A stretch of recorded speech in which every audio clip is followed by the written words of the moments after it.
Vamos orar. Estou suando, só Jesus. Senhor, meu Deus e meu Pai, nesse momento aqui estamos diante da Tua presença para mais uma noite, Senhor, aprendermos na Tua palavra, Pai. Ensina-nos aquilo que devemos aprender conforme está nas Tuas Escrituras, Pai. Não deixa que nós possamos falar nada, Senhor, do nosso entendimento, mas falar aquilo que a Tua palavra quer falar para cada um de nós.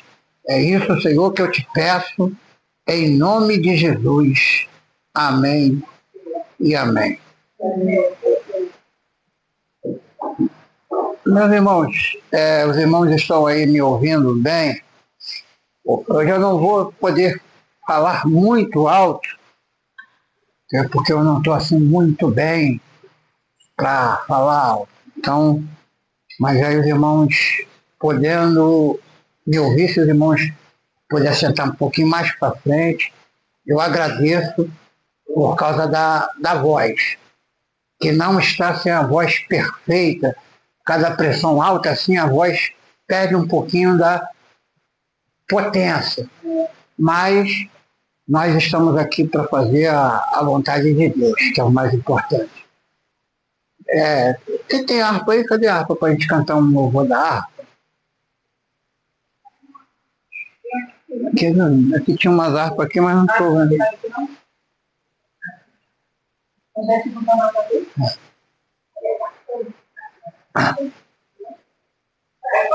Chegava ali, já pegava uma harpa.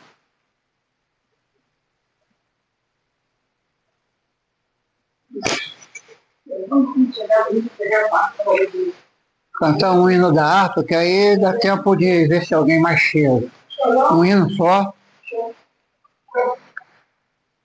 Vamos cantar o 323.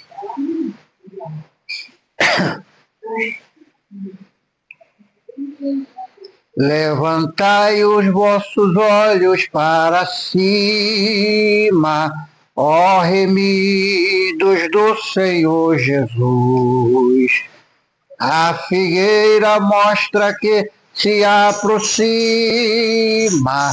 o verão broto já produz. Levantai, levantai vossos olhos para o céu, onde Jesus virá. Levantai, levantai, a redenção breve se fará. Muitos dizem que Jesus está tardando para vir buscar o povo seu, qual nos dias de Noé estão pecando, sem temer o bondoso Deus. Levantai, levantai vossos olhos para o céu, donde Jesus virá. Levantai, levantai, a redenção breve se fará. Muitos como Faraó estão dizendo: quem é o Senhor para lhe ouvir? Mas também o coração endurecendo, mas as pragas estão por vir. Levantai, levantai vossos olhos para o céu, donde Jesus virá. Levantai, levantai, a redenção breve se fará. se arrebatado eu pro céu, quem dera, pois a igreja Cristo levará. A figueira está em flor, é primavera. Levantai os vossos olhos já. Levantai, levantai vossos olhos para o céu, donde Jesus virá. Levantai, levantai, a redenção breve se fará. Glória a Deus.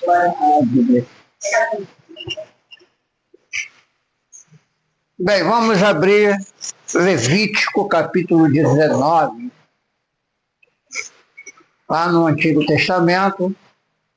Hoje nós vamos falar sobre santidade na vida e o chamado de Deus em Levítico. Levítico 19. Levítico é um dos livros, dos primeiros 5 livros de Moisés. Ele é o terceiro livro de Moisés. Moisés escreveu 5 livros, Levítico é o terceiro. E o interessante é que muita gente nem sequer lê esses livros. Tem gente que não, durante o tempo de igreja todinho, nunca leu Levítico uma só vez. Que Levítico é um livro muito complicado de entender, porque fala de um monte de rituais, porque é um livro que fala dos rituais judaicos. Mas o tema é um tema muito...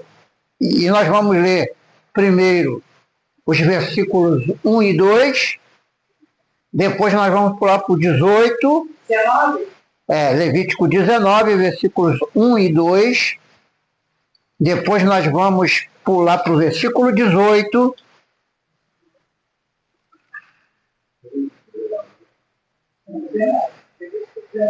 e depois vamos ler a partir do 30.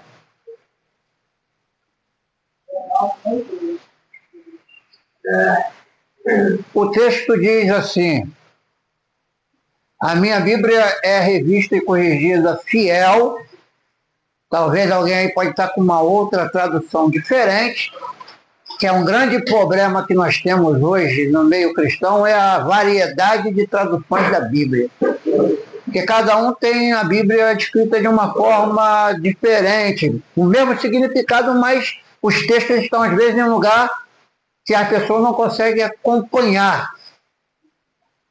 Por isso que a maioria dos pastores estão sempre usando de colocar os textos nos telões para toda a igreja acompanhar uma versão só da Bíblia, porque as Bíblias têm muitas versões diferentes.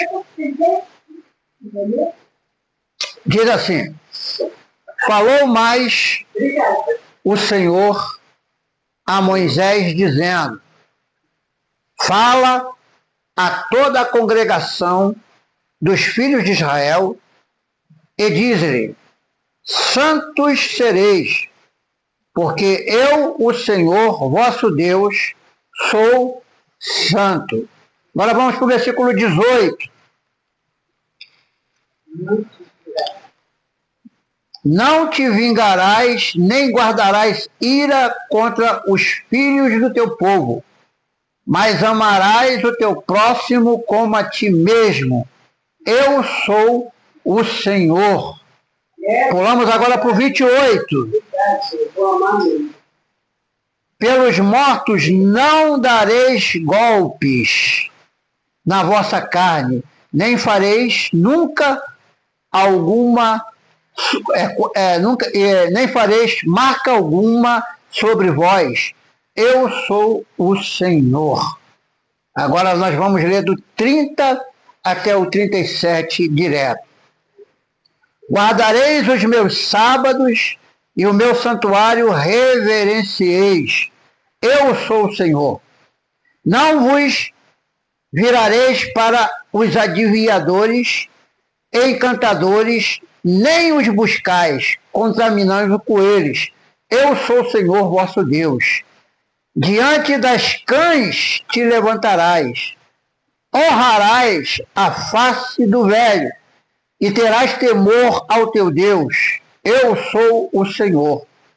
E quando o estrangeiro peregrinar convosco na vossa terra, não o oprimeis. Como um natural entre vós será o estrangeiro que peregrina convosco. Amá-lo-eis como a ti mesmo, pois estrangeiro foste na terra do Egito. Eu sou o Senhor vosso Deus. Não cometereis injustiça no juízo, nem na vara, nem no peso, nem na medida. Balanças justas, pedras justas, efas justos, justo rintereis. Eu sou o Senhor vosso Deus, e que vos tirei da terra do Egito, pelo que guardareis os meus estatutos e todos os meus juízos os cumprireis. Eu sou o Senhor. Pai, nós lemos a Tua palavra, nós lemos texto da Tua palavra.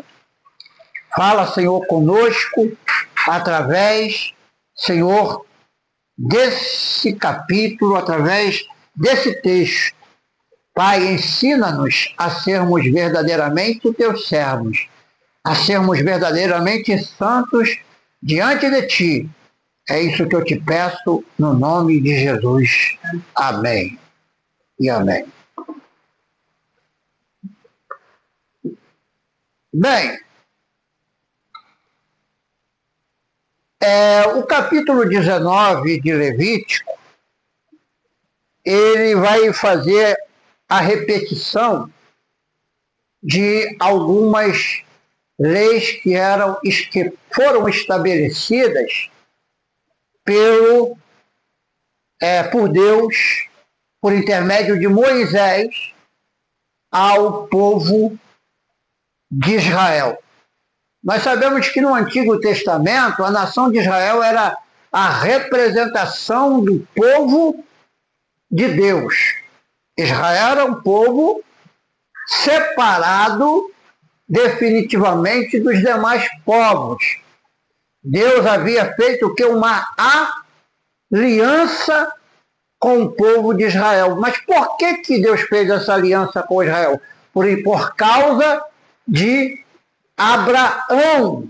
Deus, quando chama Abraão, Deus faz uma promessa de que ele seria pai de nações, e de que ele teria um herdeiro que herdaria todas as suas promessas. Quem está estudando a lição da escola dominical desse trimestre lá da CPAD, está falando literalmente sobre isso, sobre heróis, homens a qual o mundo não foi digno deles. Está falando do legado de Abraão, Isaque e Jacó. Fala tanto, o interessante é que a Bíblia ela é tão importante que a Bíblia ela não tira os defeitos que os homens de Deus tinham. Que todos eles cometeram erro, mesmo eles sendo servo de Deus, eles cometeram erros absurdos. Por exemplo, Abraão, ele tentou ajudar a Deus quando teve relacionamento com uma serva egípcia, amando de sua mulher, pensando assim, eu vou ter um filho com a serva e esse filho vai ser o meu herdeiro. Mas que não era o plano de Deus, ao ponto de que Deus disse, Ismael não é o filho que eu te prometi. O filho que eu te prometi será teu e de tua mulher, que na época era chamada de Sarai. Então Deus ele faz uma aliança com Israel. Israel é uma representação da Igreja de Jesus no Novo Testamento. Por exemplo, eu vejo muita gente debatendo sobre a nação de Israel. Que o povo escolhido de Deus é a nação de Israel. Meu irmão, a nação de Israel teve o seu período de promessa. Nós hoje vivemos a promessa da nova aliança. Por isso que muitas das vezes as pessoas falam assim: ô pastor, por que a igreja evangélica não dá muita vazão à questão do Antigo Testamento? Nós não costumamos muito, eu, por exemplo, não costumo muito a usar em pregações o Antigo Testamento, porque o Antigo Testamento era uma aliança passada, uma aliança que a gente chama de olho por olho e dente por dente. Na Antiga Aliança, muitas das coisas, o pessoal fala assim: a Antiga Aliança era complicado, porque se houvesse pecado de adultério, a pessoa morreria no meio de todo o povo. O povo ia lá, apedrejava o adúltero, já era uma lei estabelecida que o adúltero deveria ser apedrejado diante do povo. Então isso aí era a famosa lei do olho por olho e dente por dente. Na nova aliança, parece que é mais fácil, mas não é. As pessoas falam assim: mas nós não morremos mais apedrejados porque pecamos. É aí que está todo o problema, porque quando você não é morto, você está cada dia mais se aproximando daquilo que nós chamamos de perdição eterna. Porque para os antigos, a morte era a justiça. Por isso que quando Jesus morre, muitos que morreram no passado foram justificados pela ressurreição de Jesus. Aí você fala: o que é isso? O que é ser justificado? Quer dizer que Jesus pegou e restaurou. Quando Jesus morre, ele restaura aqueles que ainda não tinham a aliança da salvação. Porque no Antigo Testamento não se falava de salvação, se falava apenas de terra que mana leite e mel. Terra. Israel foi estabelecido por Deus para herdar o quê? A terra. Então, a vitória de Israel era herdar a terra prometida. Qual é a esperança da igreja? Herdar o céu. É diferente. Quem vai para o céu? A igreja ou Israel? Quem vai para o céu é a igreja. Israel tem o seu local na história e também diante de Deus. Deus tem promessa com eles, até hoje tem, mas a promessa para Israel não tem nada a ver com a promessa de salvação que eu tenho em Cristo Jesus. Porque o objetivo da igreja é o arrebatamento, o encontro com Jesus nos ares. E Israel não tem esse desejo. Israel sequer reconhece Jesus como Messias. Existe aí um grupo de judeus chamados judeus messiânicos. Não sei se vocês já ouviram falar dos judeus que pregam Yeshua. Para quem não sabe, a palavra Yeshua é Jesus em hebraico. Eles chamam Jesus somente de Yeshua. Mas eles têm uma visão totalmente diferenciada do Evangelho. Por exemplo, nós, evangélicos, cremos na doutrina da Trindade. Cremos em Pai, Filho e Espírito Santo. O judaísmo não crê na Trindade, só crê em um único Deus. Até porque na literatura judaica fala que somente existe um único Deus. E para eles a doutrina da Trindade fere os princípios do judaísmo, que é a adoração a um único Deus soberano. Então, eles não creem na doutrina da Trindade. Nós cremos. Nós cremos que Deus é um só, que se manifesta em três pessoas, que é Pai, Filho e Espírito Santo. Não são três deuses, como eles falam, porque eles acham que a Trindade se relaciona a três deuses diferentes. Mas não, é um único Deus manifesto em três pessoas, porque quando fala de pessoas, está falando no correr de pessoa representativa, teofania, pessoa. Por exemplo, Deus em si, ele tem tudo que o homem relaciona com o tempo é que os homens relacionaram ao tempo, porque Deus é muito mais do que simplesmente aquilo que nós vemos na revelação.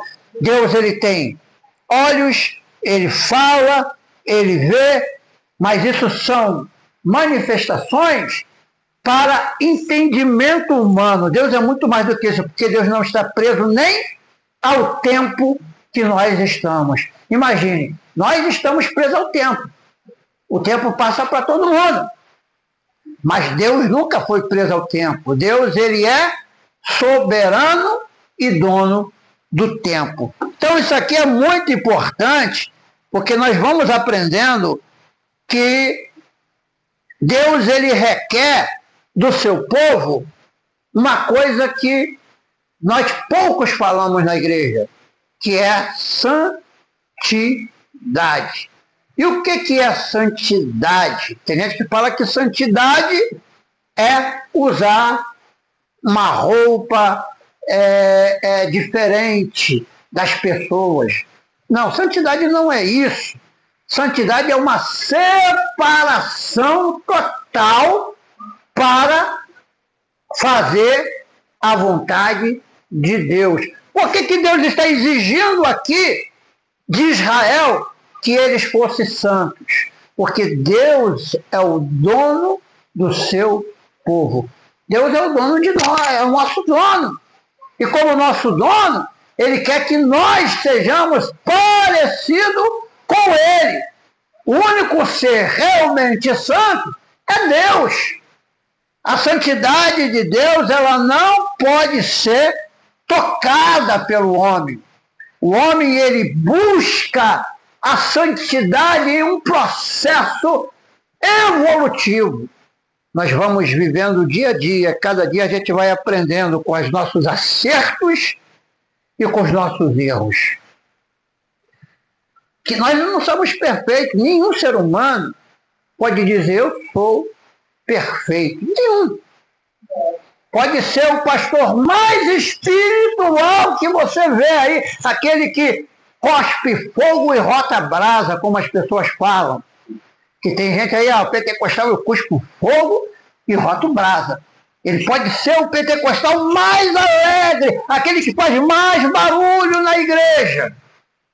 Você sabe que, de vez em quando, Deus tinha que levantar uns doidos na igreja, que fizesse barulho mesmo de pentecostal.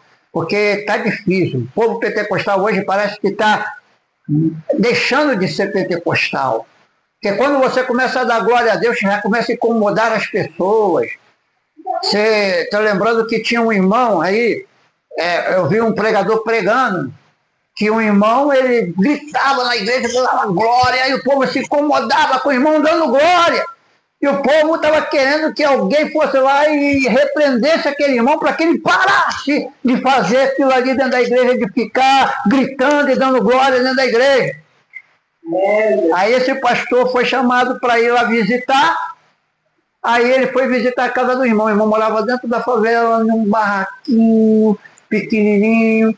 E quando ele entrou na casa do irmão, o irmão, ele sendo pastor, ele entrou, ele ia falar com o irmão falou, ô pastor, que maravilha, nunca ninguém da igreja veio na minha casa. O senhor primeiro. Mas só tem uma coisa, antes do senhor falar comigo, tem que fazer uma oração, que para entrar dentro da minha casa tem que orar. Aí o pastor já percebeu que o homem tinha o quê? Intimidade com Deus. Porque o que está acontecendo hoje é que o povo não tem mais nenhuma intimidade com Deus. Que intimidade nós estamos tendo com Deus se a gente não faz nem sequer 5 minutos de oração? Que intimidade nós temos com Deus se nós não saímos para buscar em oração nos montes? Que intimidade nós temos com Deus se nós não oramos e nem jejuamos? Porque tem gente que fala assim, não preciso jejuar mais. Não precisa não. Jejum foi coisa do passado. Eu já vi pregador pregando, esse negócio de jejum é lá do passado, ninguém precisa jejuar mais não, nós estamos na nova aliança. Tem pastores pregando aí, que jejum é coisa da lei. Tem pastor pregando até que o batismo não precisa mais ninguém se batizar. Aí a gente olha e Deus está fazendo uma exigência para o povo de Israel e essa exigência serve para nós também. Ele diz, fala a toda a congregação. A palavra congregação aqui está falando a todos os anciões e líderes de congregações. Congregação aqui é moradia. Tem gente que fala assim, congregação. A palavra congregação é tenda, porque Israel vivia no deserto sobre tendas. Eles não tinham casa fixa. A casa deles era casa móvel. Eles estavam como, vamos dizer, como se fosse um cigano no deserto. Cigano que fica um tempo num lugar, daqui a pouco ele já está num outro lugar, porque ele leva as suas casas, ele não tem residência física. Israel ficou no deserto sem residência física, só andando por cada lugar até chegar à terra que Deus havia prometido. Então, a ordem é, Deus falou, diz aos filhos de Israel, aos filhos da congregação, que seja santo, porque eu, o Senhor vosso Deus, sou santo. Então, o que eu aprendo aqui? Primeiro, que santidade não é pelo meu querer. Eu não sou santo porque eu quero ser santo. Eu não sou santo porque eu vou me esforçar para ser santo. Eu vou ser santo porque o Deus que eu sirvo é santo.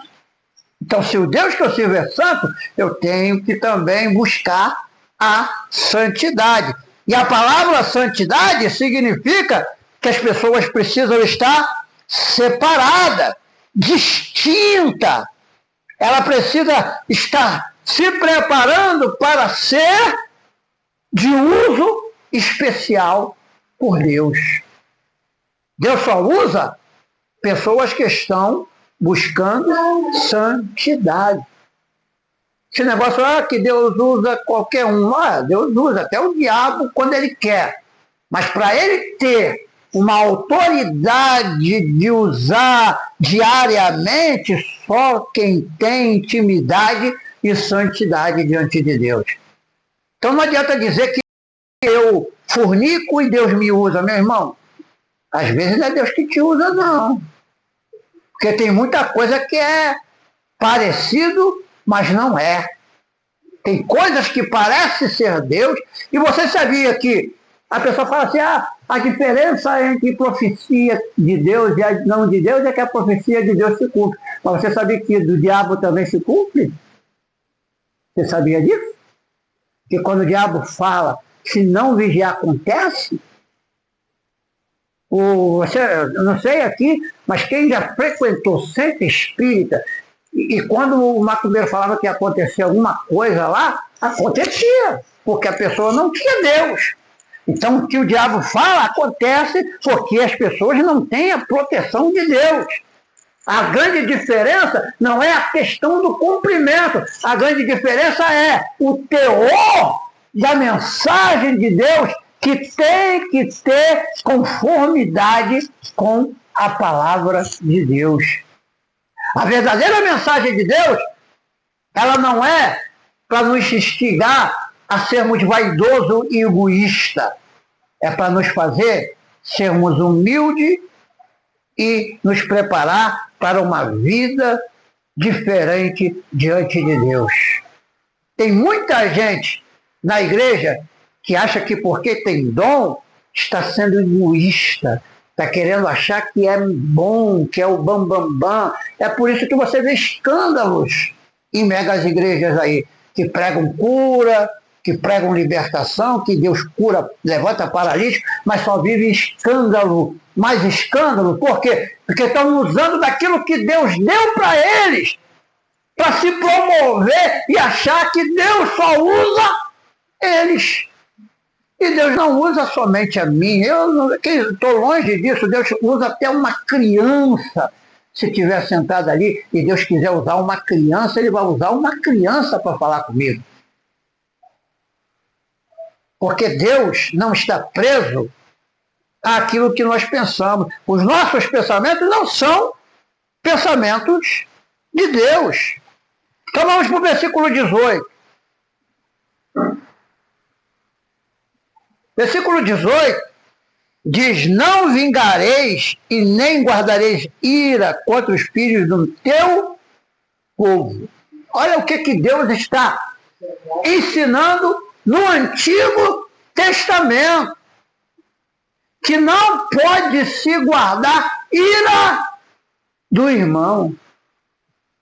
Meu irmão, você sabia que a maioria das igrejas, o que tem mais é irmão que não gosta de outro irmão?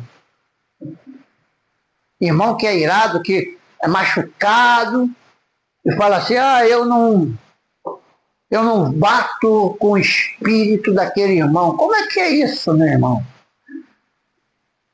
Como é que você é meu irmão em Cristo e o espírito que está em você não é o mesmo que está em mim?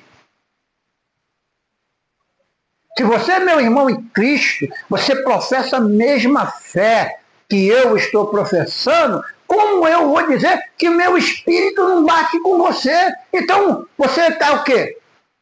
Ou você está com o demônio, a verdade é essa. Ou você não tem espírito nenhum. Porque quem tem o Espírito de Deus, tem mais, o Espírito de Deus, ele entra na nossa vida com uma conversão. O povo pentecostal, durante muito tempo, ensina que o Espírito Santo só vem quando você é batizado com o Espírito Santo. Não, o Espírito Santo vem na conversão. O batismo com o Espírito Santo é o selo de uma promessa que te dá capacidade para quê? Para fazer a obra, para evangelizar, mas muitas das vezes hoje em dia não está nem funcionando mais isso. Porque tem um monte de gente aí que fala que está cheio do Espírito Santo, mas não evangeliza. Está cheio do Espírito Santo, mas não prega a palavra. Está cheio do Espírito Santo, mas não visita a casa de pessoas que precisam realmente ser visitadas.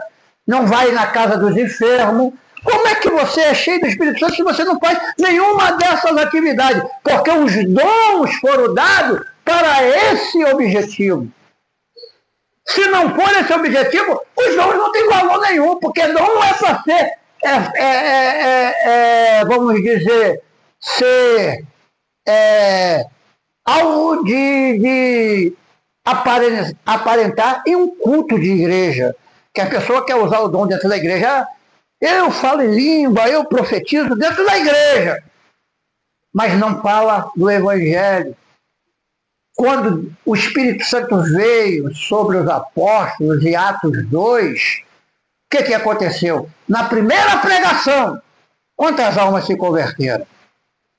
3.000 almas na primeira pregação do apóstolo Pedro. Capacidade. Agora, como eu posso dizer que estou cheio do Espírito Santo se eu não ganho durante o ano todo uma alma para Jesus? Se eu não prego o Evangelho? Se eu não pregar o Evangelho, o dom que está em mim é um dom vão, não tem valor. Então, por isso que a palavra de Deus é santificai-vos, porque eu sou santo. A palavra para santidade, a palavra hebraica é kadosh, é separação.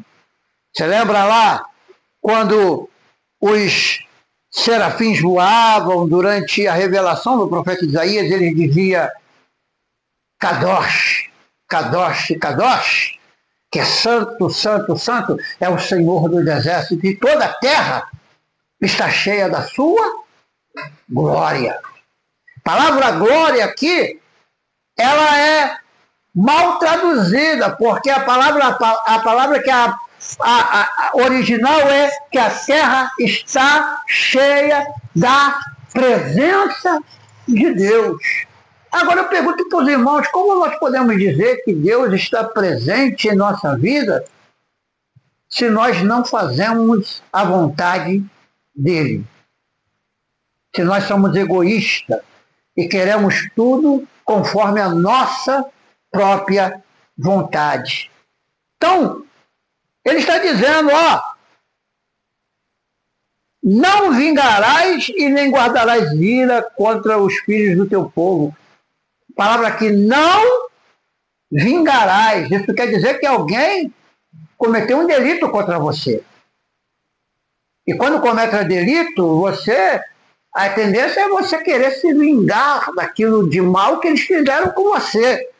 Mas a palavra nos orienta a não fazermos vingança por nossa própria vontade. E nem sequer guardarmos rancor, porque ira aqui é ódio, é rancor. Mas hoje em dia tem irmãos que não sabem mais perdoar os seus irmãos.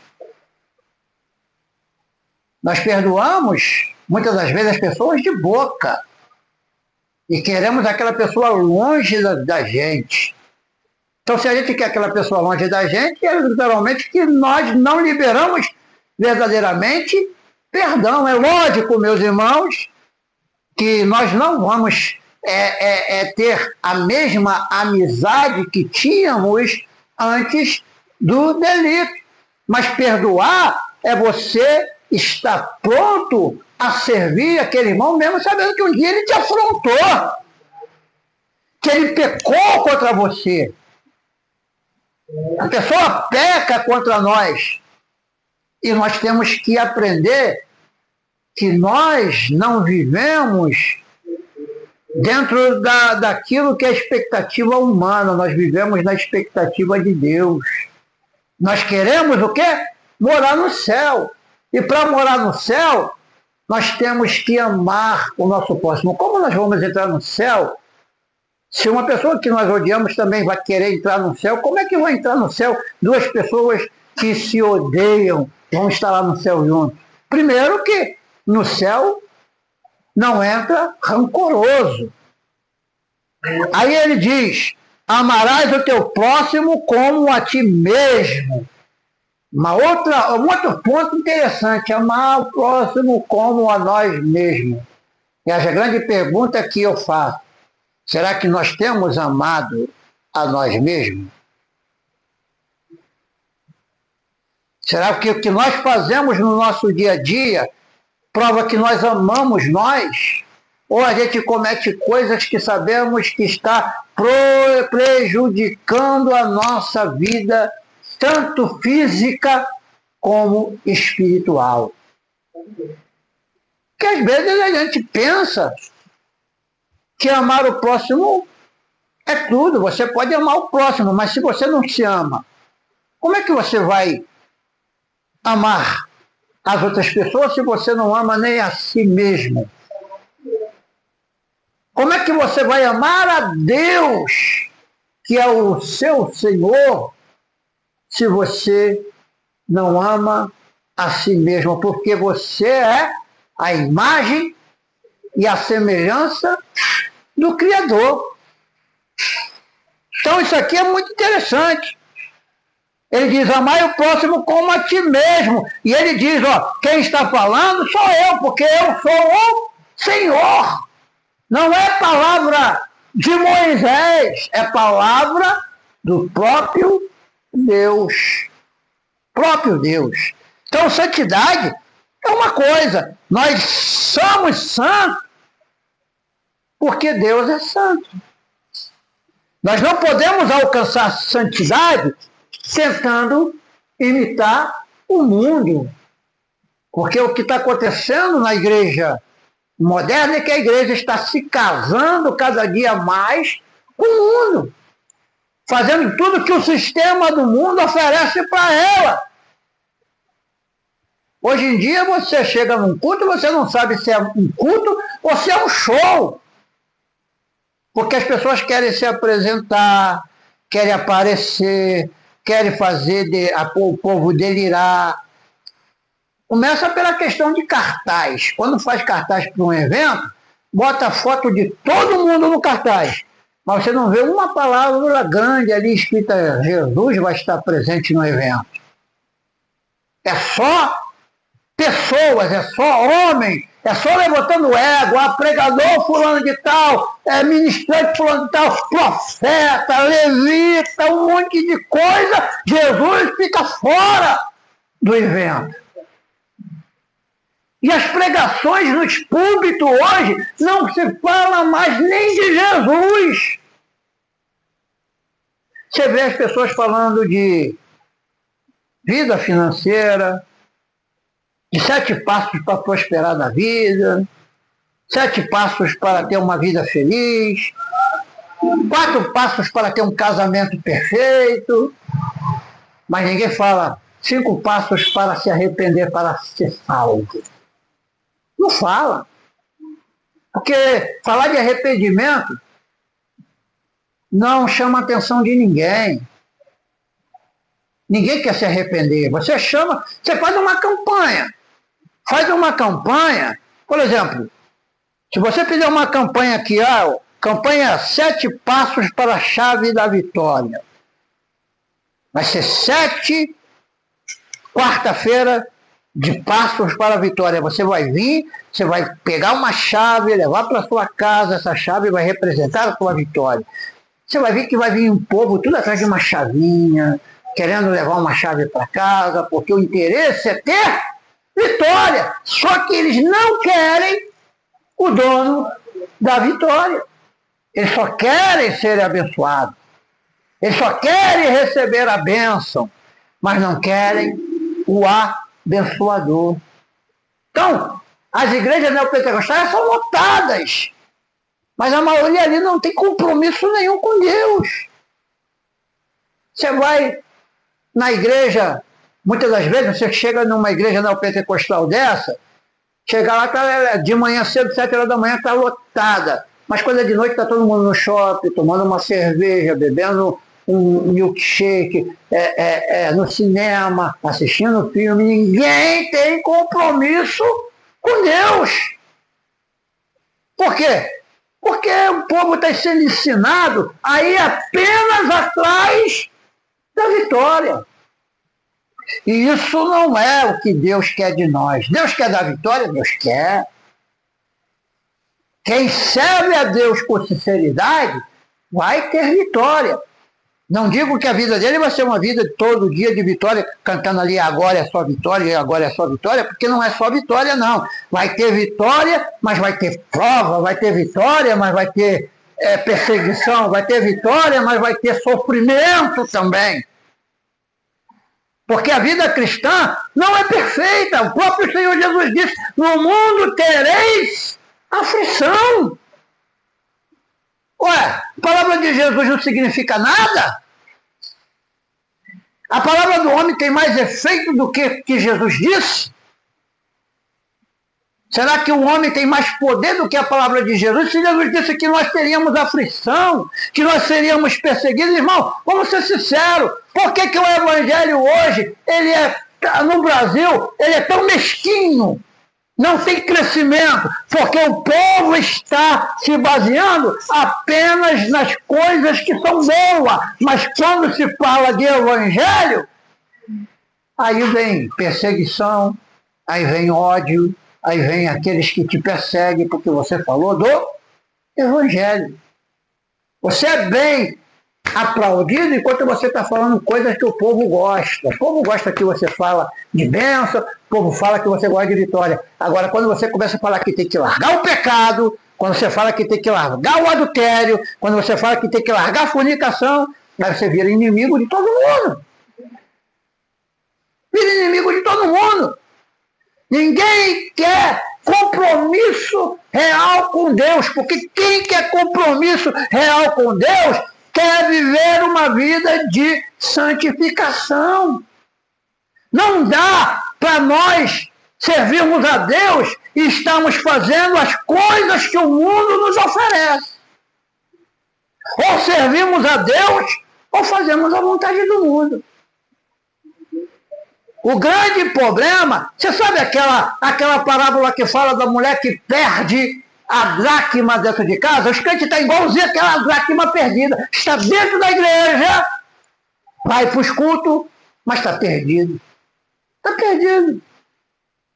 Está perdido dentro da própria igreja, que precisa ser achado e precisa ser restaurado. Mas tem muita gente que não quer ser achado e nem restaurado.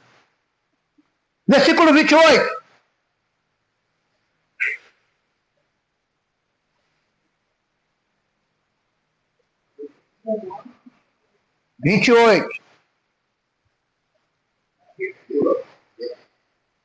Pelos mortos não dareis golpes na vossa carne, nem fareis marca alguma sobre vós. Eu sou o Senhor. Olha só uma coisa interessante. Uma vez uma pessoa perguntou para um pastor em um podcast perguntando: é pecado o crente ter tatuagem? Perguntou para ele e a resposta dele não me convenceu. Falou: meu irmão, você fazer tatuagem, você está marcando o seu corpo, mas isso não influencia na sua salvação. Porque não tem nada a ver a salvação com a sua tatuagem. Você pode ter a tatuagem e ser salvo. Se eu estivesse lá, eu ia falar para ele: muito bem, eu concordaria contigo se uma pessoa vir do mundo já tatuada. Porque quando ela vem do mundo, ela tem a tatuagem dela, Deus não faz conta daquilo que a pessoa fez no passado. Mas quando você está servindo a Deus, dentro da casa de Deus, e você cisma de ir fazer uma tatuagem, você está indo contra aquilo que está na palavra de Deus. E o que eu mais vejo aí é crente indo fazer tatuagem. Crente fazendo tatuagem. Crente pentecostal que fala mistério fazendo tatuagem. E fala: não tem nada a ver, isso não vai influenciar na minha salvação. Mas o texto está dizendo aqui: Deus proibiu o homem botar qualquer tipo de marca no seu corpo. Então, quando eu marco o meu corpo, eu estou desobedecendo a uma ordem direta, não é de Moisés. Porque, olha o texto, quem que está falando aqui? Ele está dizendo: ó, nem fareis marca alguma sobre vós. Eu sou o Senhor. Quem está falando é Deus, não é Moisés. Se fosse Moisés que estivesse falando assim, ó, não faça tatuagem, aí é coisa do homem. Mas Deus está dando uma ordem que o homem não pode colocar sobre o seu corpo nenhuma marca.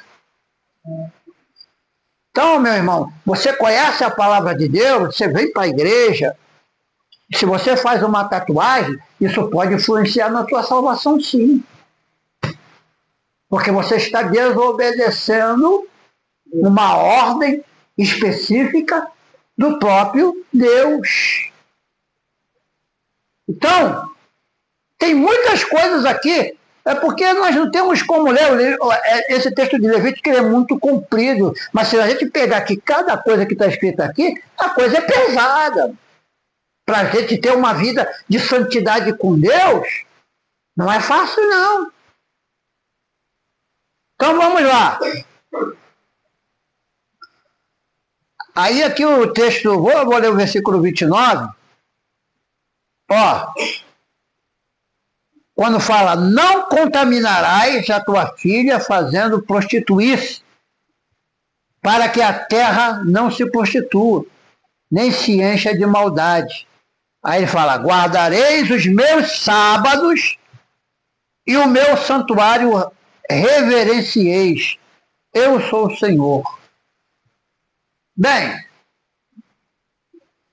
se bem que aqui está falando, literalmente, quando fala da questão do sábado, aqui está falando da questão judaica.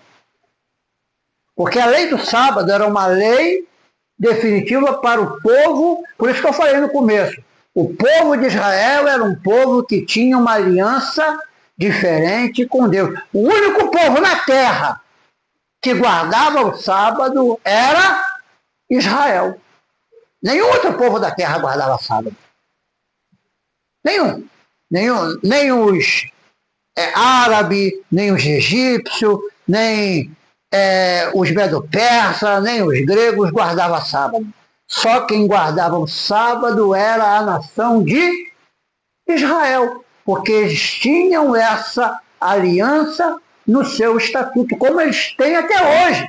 Sábado em Israel é um dia de feriado. Todo sábado é feriado.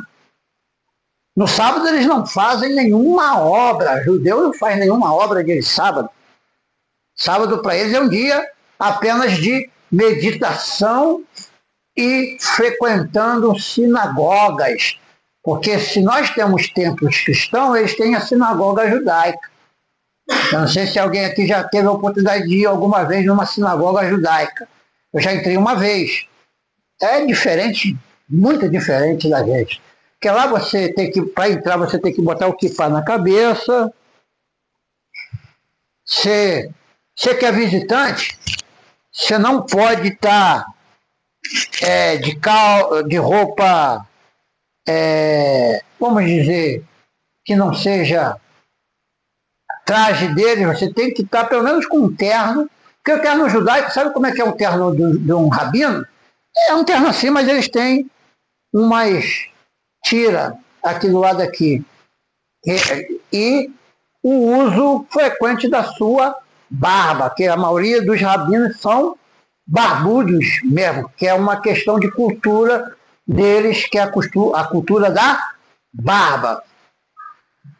Por isso que eu prego que barba literalmente não é pecado. Eu já vi pastor falar que barba é pecado. Barba não tem na Bíblia que barba é pecado. Primeiro que barba é uma coisa que Deus te deu. O homem, se Deus não quisesse que o homem tivesse barba, o homem não criava barba. O grande problema da igreja evangélica é que realmente a questão da barba é uma questão de higiene pessoal.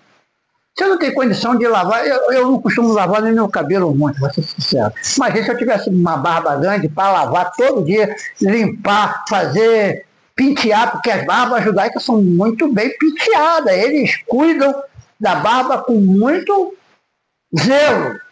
Eles penteam, eles lavam, eles botam produtos, eles não são relaxados com a barba deles. Fica aquela barba grandona, mas eles sempre fazendo higiene. Mas o ser humano não tem costume de fazer higiene nem no cabelo. Imagine se ele tiver uma barba grande. Principalmente nós daqui do Ocidente. Eu não tenho costume, não sou, as mulheres têm, mas eu não tenho costume de ficar lavando todo dia meu cabelo. Não tenho. Vou ser sincero para você, às vezes eu tomo banho, nem molho meu cabelo. Não gosto. Eu prefiro raspar o cabelo do que molhar meu cabelo. Mas tem gente que é vaidoso, vai lá, passa um gelzinho. Tem uns lá que cabelo é duro para poder ficar bem baixinho, vai lá, passa um gel, aí fica duro, porque o gel deixa o cabelo duro, mas isso aí é questão de uma cultura judaica. Então a guarda do sábado era literalmente para os judeus. Por isso que a igreja cristã não guarda sábado. Porque nós não há nenhuma passagem no Novo Testamento, na lei que diz que a igreja tem que guardar o sábado. Não tem no Novo Testamento. Tem muitas coisas que não tem no Novo Testamento, que é coisa do Antigo, e nós trazemos do Antigo para poder aplicar dentro da igreja. Por exemplo, uma coisa que nós aplicamos que é do Antigo Testamento, e eu quero deixar bem claro para vocês que eu não sou contra, eu sou a favor, mas é uma coisa do Antigo Testamento que é o dízimo. Você sabia que o dízimo é do Antigo Testamento? A única palavra que você encontra para obrigatoriamente dar o dízimo é onde? Malaquias 3. O dízimo não é cuidado, não trava obrigada. Não, no Antigo Testamento, para o povo judeu, era obrigado a dar o dízimo, porque eles sustentavam quem? Os levitas e sacerdotes. Mas aí no Novo Testamento, o dízimo foi substituído por ofertas voluntárias. Você vê lá no livro de Atos que eles depositavam, vendiam a propriedade e davam tudo como oferta. Era muito mais do que dar 10%. Eles davam tudo. É diferente. E Paulo fala que aquele que dá, tem que dar com alegria. Se eu obrigo alguém a dar alguma coisa, ele vai dar com alegria? Vem cá, eu pergunto para você. Você responde para mim. Se eu obrigo uma pessoa a dizimar, ela vai dizimar com alegria? Não. Não. Ela vai dizimar porque ela é obrigada a dizimar. E eu não sou contra o dízimo, porque eu acho que o dízimo é necessário para sustento da obra. Mas só que você não pode usar palavras do Antigo Testamento para oprimir o povo a dar aquilo que o povo não quer dar. Você tem que orientar o povo a ser feliz em contribuir com a obra de Deus. É por isso que muitas igrejas fecham, porque eles oprimem tanto o povo que o povo não fica. Igrejas que já começam hoje pedindo, vamos lá, eu quero que os irmãos, cada irmão aqui tire do seu salário R$100 todo mês para ajudar a obra de Deus. Então o povo está na igreja, só existia, na época da igreja só existia a oferta que o povo dava com alegria, e essas ofertas eram feitas o que com elas? Vocês leram o que era feito com as ofertas? Usava para ajudar o povo necessitado que estava no meio cristão. Até porque não existia igreja-templo na época da igreja primitiva. Você sabia disso? Na igreja primitiva não tinha templos, não tinha igreja assim para o povo se reunir. Aonde se reunia? Dentro das casas. Aí eles se sentavam, botavam comida na mesa, começavam a louvar, salmodiavam, cantavam hinos e faziam assim a obra de Deus. E assim que a igreja foi se espalhando de casa em casa, porque a igreja só se tornou templos depois que ela foi regularizada pela igreja romana. Você sabia que só passou a existir igreja depois da igreja romana? Falando igreja, templo. A igreja de Jesus sempre existiu, que é o povo, Jesus diz que onde há 2 ou 3 pessoas reunidas no nome dele, ele se faz presente. Mas quando Roma dominou o cristianismo, ela começou, por causa que viu que eram muitas pessoas que frequentavam as igrejas, eles começaram a criar templos. Você vê que esses templos aí, que enorme aí começaram a levar o povo, aí começaram a induzir também as contribuições romanas dentro da igreja. Os impostos romanos eram cobrados dentro da igreja. Para você ser abençoado, para você receber uma bênção, você tinha que pagar.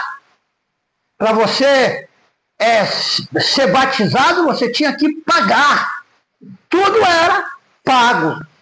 Até que Martinho Lutero, 17 séculos depois, ele faz uma tese e fala que pela graça somos salvos e tal, e começa a separar o catolicismo romano do protestantismo. E aí a grande pergunta que eu faço para vocês, nós somos o quê? Católicos ou protestantes? O que você acha que a gente é? Nenhum dos dois. Sabia que a gente não é nem protestante nem católico? Porque, primeiro, protestante era uma vertente do catolicismo. A única diferença do protestantismo para o catolicismo é que lá eles começaram a mudar, não cobrar mais por algumas coisas, mas a igreja protestante continuou seguindo o mesmo padrão do catolicismo, tirando apenas as Imagens. Você pode ver as grandes igrejas protestantes que tem. Presbiteriana. Vai numa igreja presbiteriana, você vai achar que é uma igreja católica. Vai numa igreja anglicana, você vai achar que é uma igreja católica, mas é protestante. Até a igreja metodista é uma igreja protestante. Então, na metodista eles também batizam criança, como na presbiteriana. Então, eles são protestantes. Agora, os evangélicos não têm nada a ver com o protestantismo. Nós vivemos aquilo que Jesus ensina na sua palavra. Nós pregamos o evangelho. Nós não somos protestantes, porque não temos o que protestar. Nós temos o que dizer a respeito do evangelho. O protestante é aquele que luta, que briga contra o catolicismo. Existia naquela época a guerra entre protestantes e católicos. Você sabia que existia vilas que eram só de protestante e vilas que eram só de católico. Quando entrava um protestante numa vila de católicos, os católicos matavam. Quando entrava um católico na vila de um protestante, o protestante matava o católico. Era uma guerra chamada guerra, eles chamavam essa guerra de guerra santa, que não tem nada a ver de santa, não existe guerra santa. Mas era uma guerra que existia entre protestantismo e catolicismo. Então eu não me coloco nem do lado protestante e nem do lado católico. Eu me coloco como um cristão seguidor de Cristo, um discípulo de Cristo. Porque eu não tenho, a única coisa que eu tenho que fazer não é protestar contra o catolicismo, eu não tenho que falar nada contra o catolicismo, eu tenho que falar aquilo que a palavra manda eu falar do evangelho. Por isso que eu me dou bem com o católico, com o protestante, com qualquer outro dia. Por quê? Porque eu não falo deles, não falo. Eu vejo aí um montão de pastor que a igreja católica vai para o inferno, que não sei o que lá vai para o inferno, que o padre já está queimando no mármore do inferno. Falei, não, que ignorância é essa? Cada um tem a sua forma de pensar. A igreja protestante, querendo ou não querendo, ela é filha do catolicismo. É filha do catolicismo. Então, se eu sou protestante, eu tenho ainda sangue católico dentro de mim. Então, eu vou sempre ter um ídolo, sempre vou ter uma imagem. E aí que muitos evangélicos estão perdidos. Porque tem evangélico que é mais católico do que o próprio católico. Tem evangélico que idolatra pregador, tem evangélico que idolatra cantor, tem evangélico que idolatra fulano de tal. Então, se você está idolatrando um homem, você não é diferente do catolicismo, não. Porque você quer condenar o católico porque eles se dobram lá diante das imagens. Mas você não se dobra diante de imagem, mas você vive atrás de uma imagem movimentada, que é o homem. E quando nós vivemos atrás do homem, nós vamos ter decepções, porque o homem decepciona. É por isso que você vê aí grandes pregadores aí, que pregavam, que faziam fogo do céu cair, desviado do evangelho. Porque eles se focaram apenas nas coisas dos homens e não se focaram na palavra. Você sabe que eu tenho... É um grande perigo. As pessoas que pregam todo dia, ela é muito perigosa para ela, porque ela não tem tempo de ler a palavra. Não tem.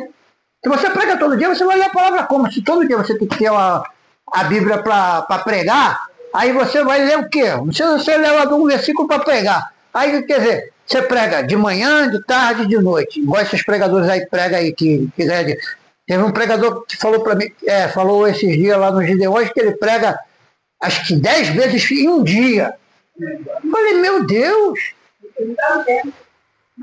10 vezes em um dia, pregar 10 vezes em um dia é muita coisa. Pega de manhã, pega de tarde, pega de noite, pega em vigília, não sei o que lá. Falei, caramba, o cara prega o dia todo. Então toda hora ele está pregando. Então a vida dele é só pregar. E aí o que acontece? Esquece da família. Por isso que a maioria das esposas trai, porque o cara fica mais fora do que em casa. Que o grande problema de pregador itinerante É que ele viaja, não leva a família não, meu irmão. Você pensa que itinerante leva a família para viagem? Não leva não. A família fica aí, às vezes 2 meses aí sem ele aparecer em casa. Aí quer que a mulher seja fiel. Quer que a mulher seja fiel. E ele mesmo não se sabe nem o que está fazendo lá. Porque quando ele está naqueles hotéis da vida, porque a maioria do pregador, antigamente o pregador quando vinha, por exemplo, eu convidava um pregador, eu lembro que lá em Caxias, quando um pastor da minha igreja lá convidava um pregador de lá de Minas para vir pregar na igreja, o pregador ficava na casa do pastor. O pastor separava um quarto para ele, ficava lá, dentro da casa do pastor. Hoje em dia não, eles querem hotel. Tem que ter hotel para ele hospedar. Porque lá no hotel ele tem privacidade. Para que ele quer privacidade? Hã? É complicado, né? Muito complicado.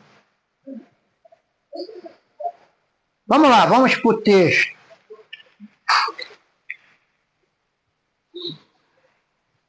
Versículo 31. Não vos virareis para os adivinhadores e encantadores, nem os buscais, contaminai-vos com ele. Eu sou o Senhor.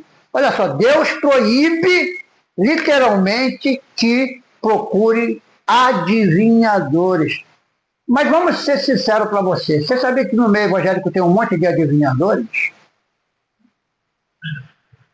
Tem gente que é chamado de vidente no meio cristão. Aí sabe da vida do irmão, Não, quer revelar CPF do irmão, quer revelar isso, aquilo, quer contar a história da vida do irmão, falando que é o Espírito Santo, adivinhando a vida do irmão. E às vezes você vê que a pessoa entregando um recado, você não sente nada de Deus. Você só vê que a pessoa está querendo impressionar aquela pessoa ali. E aí o que acontece? Fora os que tem nas lives aí, do dia a dia aí.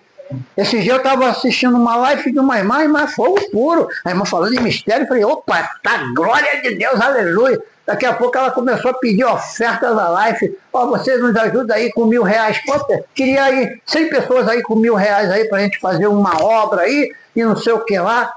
Daqui a pouco eu vou estar entregando a revelação. Daqui a pouco eu vou revelar a sua vida. Pode botar teu nome aí nos comentários que Deus vai revelar. Falei, caramba, Deus tem que revelar.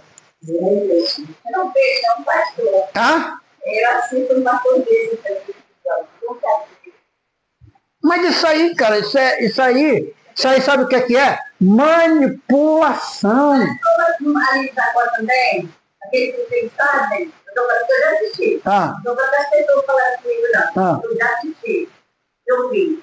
Olha, eles têm tanto pastor, eu faço. Mas eles pedem muito. Mas são muitas mulheres do véu aqui. Mas isso para mim é manipulação. As pessoas é fácil você manipular as pessoas. Se essa igreja aqui fosse uma igreja de manipular, essa igreja aqui já estava lá na rua. Porque não ia caber de gente. Porque quando você é manipulador, você enche a igreja porque o povo gosta de ser manipulado. Se você começar a manipular o povo, pedir oferta aí de R$1.000, aí, prometendo ao povo coisa que você nunca vai poder dar, e o povo vai acreditar em você, ela vai te dar, porque ela quer aquilo. Ela dá porque ela quer. Se você pedir R$1.000 falando que Deus vai dar um apartamento para uma pessoa, a pessoa vai te dar R$1.000, crendo que ela vai receber um apartamento com R$1.000. Porque você manipula as pessoas. Eu lembro lá na vigília de Madureira, uma vez, a gente estava na vigília de Madureira, o pastor começou lá, Deus me falou que tem tantas pessoas aqui que vai ajudar com R$500. Não levantou 3 pessoas, mas ele falou que era mais de 50 que ia levantar. Não levantou 3 pessoas. Ele ficou insistindo, você está desobedecendo a voz de Deus. Que isso, cara? Para que esse tipo de manipulação? Para que essa manipulação? Um pastor, ele até falou que a minha aqui, ele falou que nós temos Nunca deu tanto dinheiro que tem da Covid. O povo mesmo de morrer. Cara, a época da Covid, muita gente fazia live. Por quê? Porque não estava se reunindo nas igrejas, que a maioria, aqui, graças a Deus, funcionou na Covid, né? Mas a maioria das igrejas fecharam as portas na Covid. Os pastores só iam para o culto para fazer culto online. Aí ficava só ele, alguns irmãos assim distantes, com máscara, e ele fazendo culto online. Até a Santa Ceia durante o Covid era online. As pessoas tinham que comprar o pão, botar em casa, e em casa mesmo fazer a ceia, porque eles não podiam se reunir na igreja. Mas aí aproveitaram a live para quê? Para pedir. Aí coloca Health Coach daqui, Health Coach dali, e aí tal. Que tudo bem, eu não sou contra a tecnologia, que eu acho que a tecnologia ela tem os seus pós e os seus contras. Por exemplo, a igreja precisa de uma conta bancária digital, precisa. Por quê? Porque daqui a uns tempos vai acabar dinheiro físico. Então, quando acabar o dinheiro físico, vai ter que ser tudo online. Não sei nem se vai ser Pix, se Pix vai existir ainda lá para frente, porque vai ter outras coisas aí que eles vão fazer para poder movimentar as coisas. O Pix é uma coisa do Brasil. Você sabia que só tem Pix no Brasil? Só existe Pix no Brasil. Em outro país não tem Pix. Aqui no Brasil tem. Só no Brasil que tem o Pix. Então, as contas digitais hoje são necessárias. Porque as pessoas, às vezes, muita gente já não usa mais dinheiro físico. Eu vejo porque eu trabalho no meio de um povo que não anda mais com dinheiro físico. É tudo online. Não pago mais dinheiro de papel para ninguém. Você vai no mercado, é Pix. Você vai viajar, pagar passagem, é Pix, é tudo Pix agora. Porque antigamente você encontrava um dinheiro na rua aí que a pessoa deixava cair no chão, né? Hoje em dia você não acha mais, porque ninguém anda mais com dinheiro. Então não é pecado a igreja ter uma conta digital para o povo assim, que não tiver dinheiro físico ir ali pagar. A pessoa assim, igual o pastor Alexandre botou lá a conta bancária dele, que a pessoa às vezes não tem dinheiro na hora lá, ele vai lá, encosta o celular e bota na conta. Pastor Alexandre. Aí a pessoa vai lá e bota na conta. Não tem problema isso. Isso daí é uma coisa. Só que esse tipo de modernidade a gente tem que tomar cuidado. Por quê? Porque nós estamos você sabe que a gente está no pré-anúncio da manifestação do anticristo. E quando ele manifestar, tudo isso que a gente vê hoje aí vai ser o instrumento que ele vai usar para nos manipular. Não, mas a maioria das igrejas, por exemplo, as igrejas grandes, as igrejas que têm mais de 1000 membros, eles usam. Porque, por exemplo, lá no Senhor Malafaia, os diáconos ficam tudo com aqueles máquina de cartão lá na frente. Aí quando o povo quer assim, levanta a mão, ele vai lá e a pessoa passa. Hoje em dia não precisa nem você colar, é só encostar, só que já desconta direto o valor que a pessoa está ofertando. A pessoa está ofertando lá R$1.000, R$10.000, lá vai direto para a conta da igreja. A igreja já fica com aquele dinheiro lá na conta só para movimentar. A igreja tem que ter CNPJ e tem que ter um administrador, um contador. Porque para ter esse tipo de movimento, tem que ter o contador, porque é movimento de dinheiro às vezes alto, porque o que a pessoa vai ofertando. Daqui a pouco você tem 40 mil lá de Pix lá. Você não vai conseguir movimentar 40 mil assim por causa por causa do imposto de renda. Então, para o imposto de renda, tem que ter o contador para poder fazer a conta. A igreja não paga imposto, o prédio, mas tudo que a gente movimenta tem que pagar imposto. Então, se você movimentar igual, por exemplo, eu uso a minha maquininha lá, a gente tem uma máquina lá, no meu CPF. Ele tem um limite para receber ali. Se passar daquele limite, eu tenho que pagar o imposto no meu CPF. Porque eu não fiz aquela maquininha com CNPJ, eu fiz com CPF, então ele tem um limite. Aquele limite ali ele não pode ultrapassar. Se ele ultrapassar a mensal aquele limite, eu tenho que declarar no imposto de renda. Tem que declarar. Então é assim que funciona. Então nós temos que tomar cuidado, por quê? Porque no meio cristão tem adivinhadores e até encantadores tem. Sabe o que é encantadores? Quem sabe o que é encantadores aqui? Alguém sabe o que é encantadores? Pô, quem já foi espírita sabe o que é encantamento. É aqueles que fazem, que buscam falar com pessoas que já morreram. Por exemplo, o encantador, ele vai, senta numa mesa, finge que está recebendo o espírito de uma pessoa que já morreu, mas é encantamento. E eu já vi pastor fazendo encantamento na igreja. Já vi. Esses dias eu estava vendo um programa de um pastor aí, um apóstolo de uma igreja, que ele estava falando que ele manipula os anjos. Ele vai trazer os anjos até a presença do povo. Ele fala que ele traz o anjo. Eu tenho em minha vida, eu tenho nas minhas mãos. Olha o que ele chegou ao ponto de dizer que ele tem na mão dele a espada de Miguel. Isso é heresia, mano. Heresia. Como é que o cara tem a espada de Miguel na mão? Fala assim, Miguel me deu a espada dele para me usar no meio do povo. E quando eu passar com a espada de Miguel, a enfermidade vai ser curada, o paralítico vai andar, porque eu vou passar com a espada que Miguel botou na minha mão. Olha só a pregação do apóstolo e do pastor.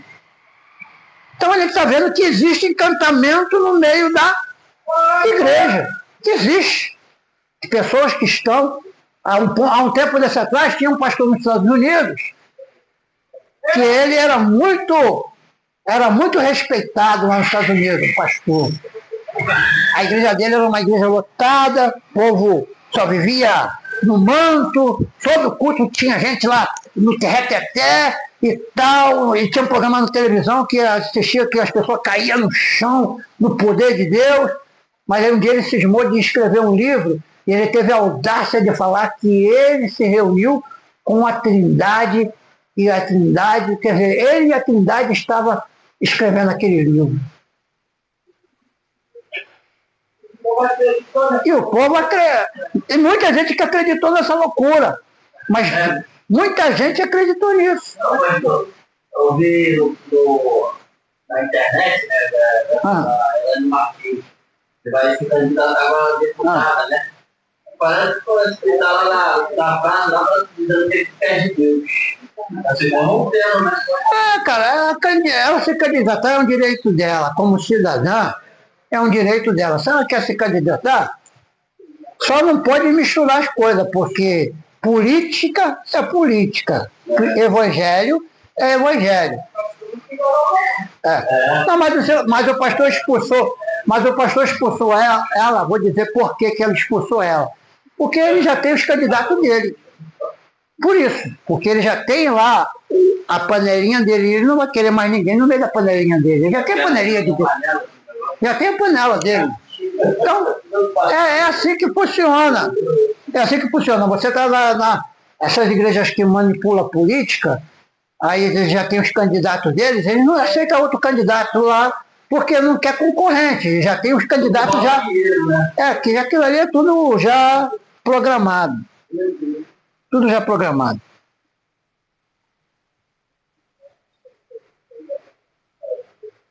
Versículo 32. Diante das cães te levantarás, honrarás a face dos velhos e terás temor do teu Deus. Aqui está falando de honrar os anciões. Nós temos que honrar aqueles que têm uma experiência maior do que a nossa. Eu honro muito os meus pastores que eu passei neles. Mesmo que eu não congrego mais com eles, toda vez. Alguns já partiram para o Senhor, mas tem uns que estão vivos. E quando eu encontro com eles, eu honro, porque foram gentes que me orientaram no decorrer do Evangelho. Porque você não aprende o Evangelho sozinho. Você precisa de alguém para ensinar você. Por isso que existe discípulos e discipulados. Jesus chamou 12 apóstolos para quê? Porque 12 homens teria que discipular a nova geração de seguidores de Cristo. Então, a gente tem que honrar sempre as pessoas que têm mais experiência. Eu costumo falar, eu posso ser formado, eu posso ter doutorado, eu posso ter mestrado. Meu pastor ele pode não saber nem ler e escrever, mas a autoridade que o meu pastor tem, eu não tenho. Então tem que respeitar ele, independente de ele ser uma pessoa formada ou não. Eu tenho que respeitar. Tenho que respeitar. Porque Deus escolheu ele para estar ali. Deus não escolheu eu. Deus me escolheu para uma outra obra, mas para a liderança, quem está ali é aquele pastor. Se eu, um dia, Deus me levantar para ser líder, eu vou querer ser honrado pelas pessoas que eu vou liderar. Todo mundo quer ser honrado. Todo mundo quer ser honrado. A palavra aqui, honra não é pecado, não. É questão de respeito. As pessoas respeitar o ministério que Deus colocou na tua vida.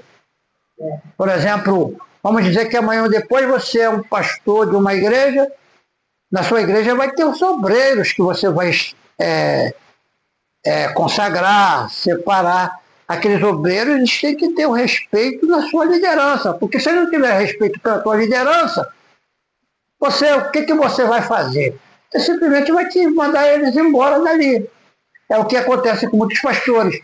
Quando alguém não respeita o ministério de um pastor, ele está pecando. Então é melhor vocês verem sair e ir congregar num outro lugar do que você desrespeitar a pessoa que está liderando a igreja.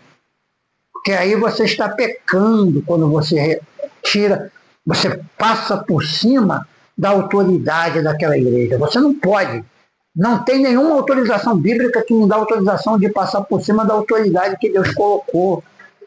Eu posso não concordar com o que ele está ensinando. Ele pode estar ensinando uma coisa errada, mas eu não posso, de maneira nenhuma, em público, e me levantar contra a minha liderança. Eu posso chamar ele assim no particular e falar, pastor, isso aqui está errado, mas nunca no meio do público. Nunca no meio do público, porque ele é o líder. E ele tem que se conscientizar de que ele está errando ou não. Agora, se ele não quer, eu também não tenho como ficar aceitando tudo que ele faz. Então, a primeira coisa que eu faço é, pastor, foi bom até aqui, peço a tua bênção, vou para outro lugar, vou para outro ministério, mas vou continuar sendo teu amigo e pronto, acabou, não vai ter problema. Não vou ter briga com ele, não vou ter nada disso, vou estar vivendo o Evangelho. Agora, o que acontece é que muita gente sai da igreja brigada. Sai da igreja brigada, depois quer ser honrado, e não vai. Meu pastor lá, saiu um grupo da igreja dele uma vez, insultando ele, fazendo um monte de coisa errada, inclusive até adulterou, foi para outro ministério. Chegou lá no outro ministério, o pastor do outro ministério levantou ele para pastor. Era auxiliar de trabalho, o outro ministério botou ele como pastor. Mas quando ele chegava lá na igreja, lá, do meu ex-pastor lá, mesmo com carteirinha de pastor, você pensa que o pastor apresentava ele como pastor? Apresentava ele como irmão fulano e tal. Está aqui um irmão, a igreja está feliz com a presença dele, amém. Ficava sentado lá atrás. Nunca foi convidado para subir, porque ele afrontou o pastor da igreja e ainda foi para outra igreja atrás de cargo. O pastor lá de Madureira falou que pessoa que sai de lá como diácono Se for para outro ministério, for consagrado pastor, se voltar para lá, vai voltar a ser diácono de novo. Não vai ser reconhecido como pastor, porque tem que ter obediência. Se ele sair na bênção, tudo bem, mas saiu, abandonou o ministério, depois apareceu no ministério de novo como isso ministro, ele não recebe, não aceita. Então é aquele negócio, é questão de cada igreja tem a sua questão disciplinar. Então essa é uma questão disciplinar. Lá na igreja do Malafaia, para você ser reconhecido como pastor, por exemplo, eu sou pastor. Se eu for congregar lá na Penha, é 1 ano para reconhecimento pastoral. Você vai ficar lá, você pode até pregar, mas ele não reconhece o teu ministério de pastor durante 1 ano. E é uma forma disciplinar dele. Porque tem gente que vai, aí eles dão carteira de pastor, daqui a pouco some. Daqui a pouco some na vida. Então tem que deixar lá de molho para ver se é aquilo mesmo que ele quer até um dia dele ser reconhecido. Aí ele vai ser reconhecido lá na frente, ó, nós vamos fazer reconhecimento do irmão, mas na hora assim, eles não aceitam ninguém como pastor, não. Não aceitam, não. Pode ser da igreja batista, presbiteriana, de onde for. Pastor, eles não aceitam direto como pastor. Lá vai passar por um período como membro. Aí pode até pregar nas congregações, mas vai receber carteirinha de membro até passar 1 ano ali fiel ao ministério ali. Então isso aí é o que algumas disciplinas de igreja ensinam. Bem, irmãos, a hora já se foi. Nós falamos aqui até o versículo 32. Não deu para a gente ir muito mais além, o assunto fica prolongado. Pastor, antigamente era a coisa mais bonita, né? Respeitar pastores. Não, mas antigamente o pastor era respeitado. Você sabe, naquela época, pastor era respeitado.